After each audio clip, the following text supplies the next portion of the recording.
I was walking to my car as quickly as I could. I checked my watch. It was 7:15. I shook my head. My phone rang. The screen showed that it was my wife calling. Right on time. "You better be close to the restaurant," she said. The tone in her voice left me wondering if she knew that I was just leaving the office. I stayed silent. "Damn it, Jack," she cursed quietly. "I'm already here. I'm sorry.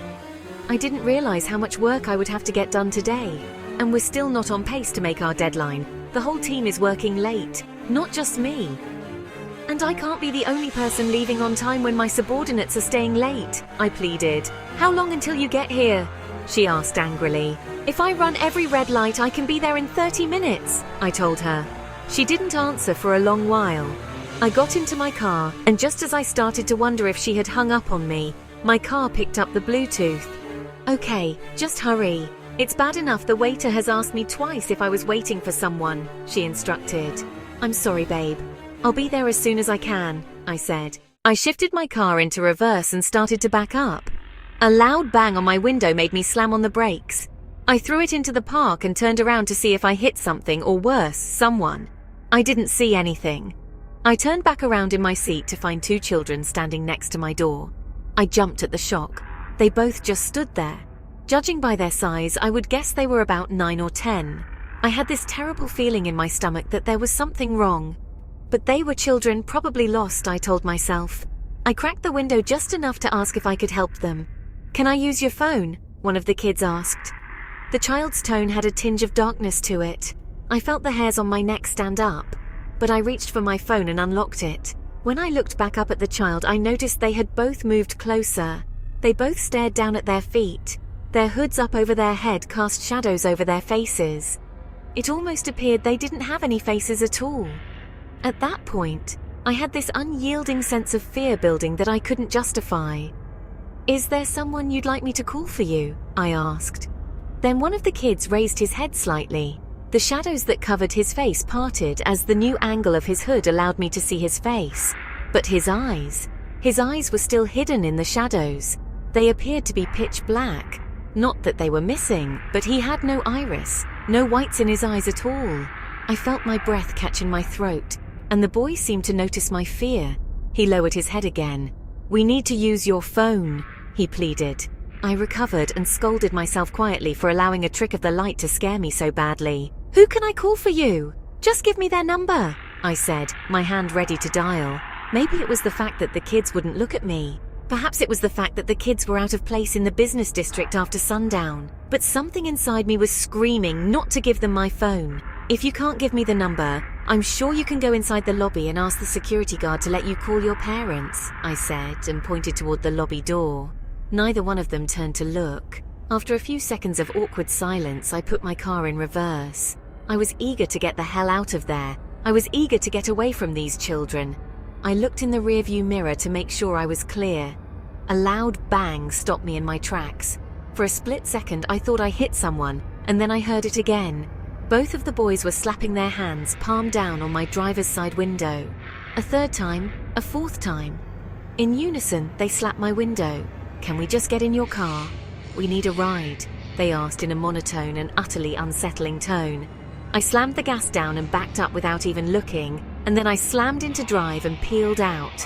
I was a good 10 minutes down the road before my heart stopped trying to beat out of my chest. I was so worked up that I almost missed my exit. I wanted to get home so bad, I'd forgotten about date night. I met my wife at her favorite restaurant, and we ate. She was initially angry about me being late. We hadn't had much time alone since we had our son. He was 4 now, and this was probably our 5th date night in those 4 years. Her mood switched from being angry to laughing at me as I explained why I was so late. I told her everything about the kids. "So you were scared of a couple of kids? They could still be out there looking for their parents," she heckled me. She knew how scared I was. There was something wrong with them. But she didn't believe it, at least not at that point. Our son was staying at the babysitter's house all night, so we had the house to ourselves. It was 3 in the morning when we heard the knock at the door. I woke up first and just sat in bed and listened. There was a faint, steady knock at the door, in threes, knock, knock, knock, and then a pause followed by another set of 3, knock, knock, knock. Then my wife woke up. "Do you hear that?" she asked. "Yeah, "There is someone at the front door," I replied. My heart sped up. I knew before I did that it was them. My wife sat up and grabbed her phone. "It's after 3 in the morning. Who could it be?" she asked. "And they didn't hit the doorbell," she added. She opened the doorbell app on her phone to reveal an empty porch. There was nobody there. She showed me. The knocking continued, and then I saw them. There was a faint silhouette in the darkness. "Zoom in there," I said, and pointed to the corner of the steps. She did, and we could see them. The 2 boys were standing in the shadows. One of them kicked the steps. "Knock, knock, knock." My wife looked at me. "There is no way those kids followed you home. This has to be a joke," she said. She stood up and put on her robe.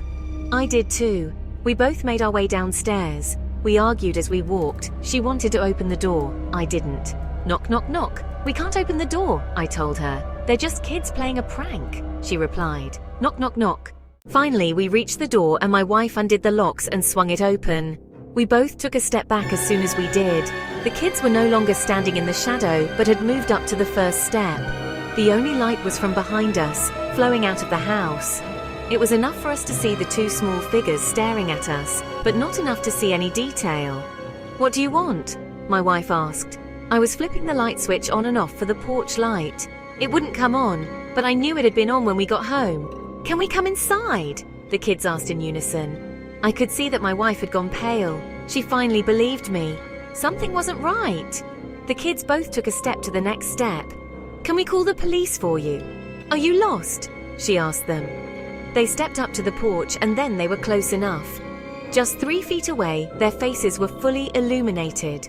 The light revealed the same thing I thought I had seen earlier. Wide eyes, black as coal. They began to smile at us. "We need to come inside. We need help," they said in unison as if they shared the same thoughts. I moved my wife out of the way and slammed the door. My hands fumbled for the locks as I looked through the peephole. "I'm calling the cops!" I yelled through the door. My wife still had her phone in her hand. She started to dial 911. "Wait," I said.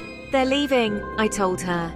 The kids walked back into the street and disappeared into the night. The next day we slept in and then picked up our son. It was a pretty uneventful day. At least until 3 a.m. I woke to the sound of knocking. I sat up. Half asleep, I heard my wife tell me it was just our son. "I'll get it," she told me. I went back to sleep. That was about 10 minutes ago. I noticed she didn't come back to bed, and I decided to check the security cameras on my phone. My wife is lying on the floor dead. There is blood everywhere. Standing at her feet are the 2 boys, and next to them is my son. His eyes were black as coal. As I'm writing this, I can hear them walking down the hall toward me. For the love of God, if you see black-eyed children, do not talk to them. Do not give them anything, and please, do not let them into your house.